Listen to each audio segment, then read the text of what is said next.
Okay, in this next one, we have a blitz game that I played where my opponent is rated 2,800 in Lichess Blitz, and that I imagine is going to put you in the top 300 or so active players, depending upon the time of the month that you're looking on the list.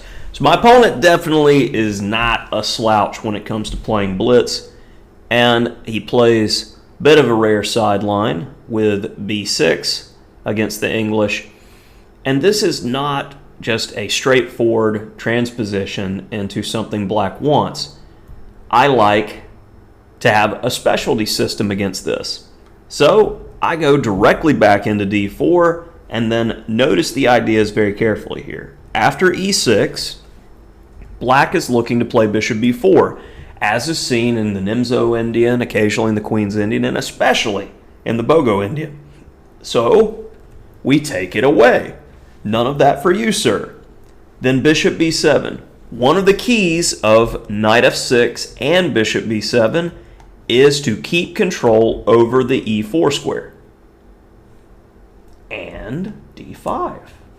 So when I go d5, it shuts down the eye of the bishop. So f5, he's fighting for the control of the e4 square. Now I want to continue to pressurize this, so g3. Now knight a6. Typically, one of the main lines you see is like bishop d6 with the idea of bishop e5 to take the knight. So if you see bishop d6, you typically want to go knight f3 to prevent that, so he isn't able to get rid of some pieces and take some pressure off the center. So knight a6, I feel like this is probably already going a little bit wrong.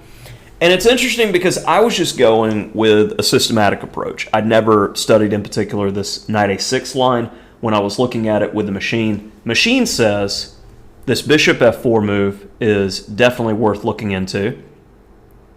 Whereas if bishop e7, you have knight b5, provoking d6, and without the knight on f3, we have this very nasty liquidation to where the knight is either going to be capturing on f5 or dropping into e6, and that is a monster minor piece.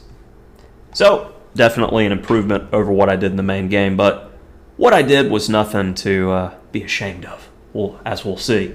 Knight ce4, I don't want him to capture on c3 and ruin my pawn structure and give himself long-term targets. That's exactly what they're looking for in the position.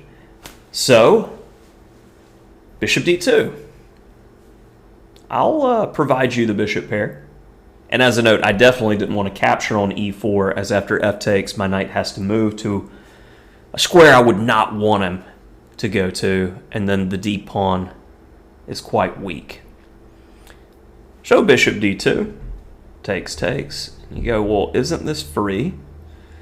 Well, what version of free are we talking about here? Because I actually was looking at this line when I played bishop d2, and I feel that I evaluated it properly. So what is best play for white here? If you're a stop and pause your video type of person, now's your moment.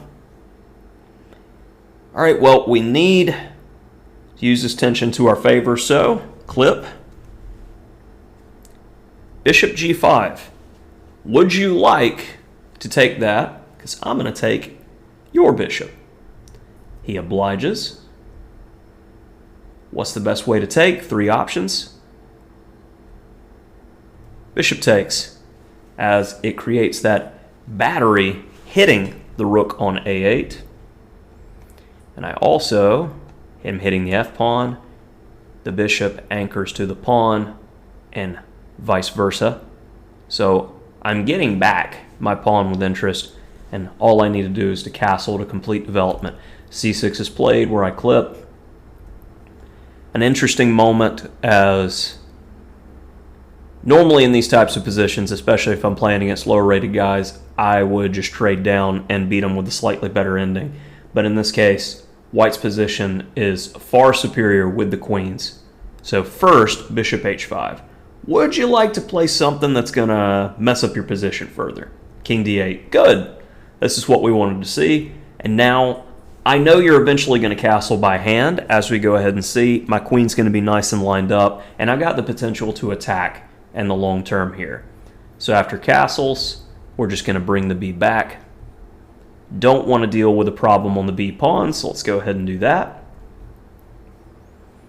And we've got an opposite side castling position.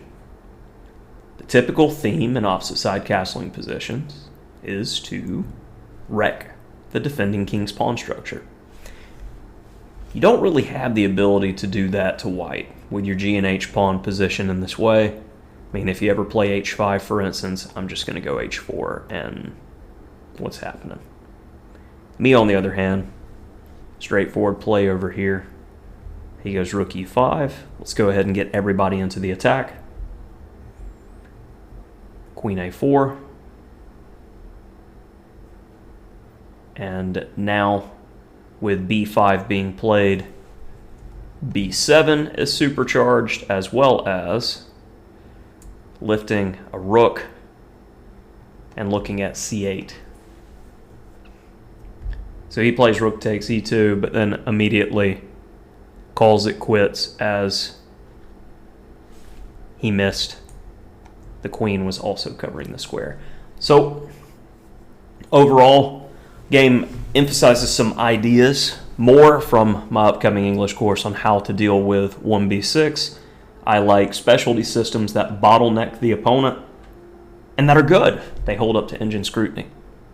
So check out that course when it drops. Only on Chessable.